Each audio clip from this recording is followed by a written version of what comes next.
It started as a Hojo Jutsu in Japan.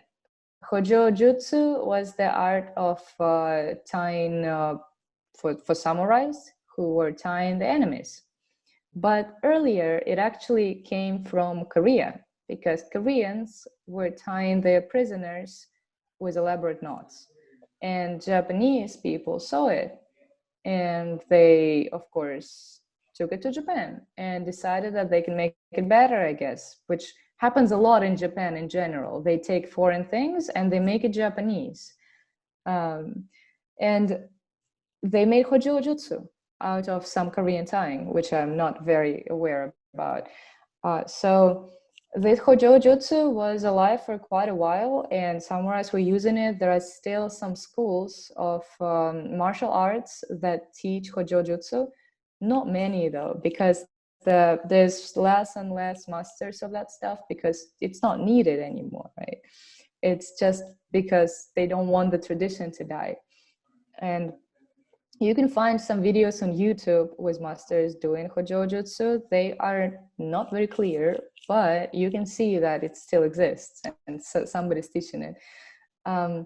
So yeah, it was like this. And then when the samurai time, let's say, finished, then Hojo Jutsu was also gone because there was no use of it. They had guns already, right? So you don't need rope anymore. And then they kind of forgot about it. But after the World War II, the art of shibari came back for the entertainment. So they were shibari theaters where they would tie women up, and that will just be like a performance. And also there were places where men would get tied up, and that stuff would get much, much, much more popular due to some magazines. For example, Kitan Club, that's the one that I remember now. And that magazine was popular not only in Japan, it also got to the US, it got to Europe, and people saw the different fetishes, including rope. So this is how it got out of Japan, I think. Also, very important role of how it got out of Japan was the photographer, the artist Araki Nobuyoshi. With his work, shibari actually got super popular.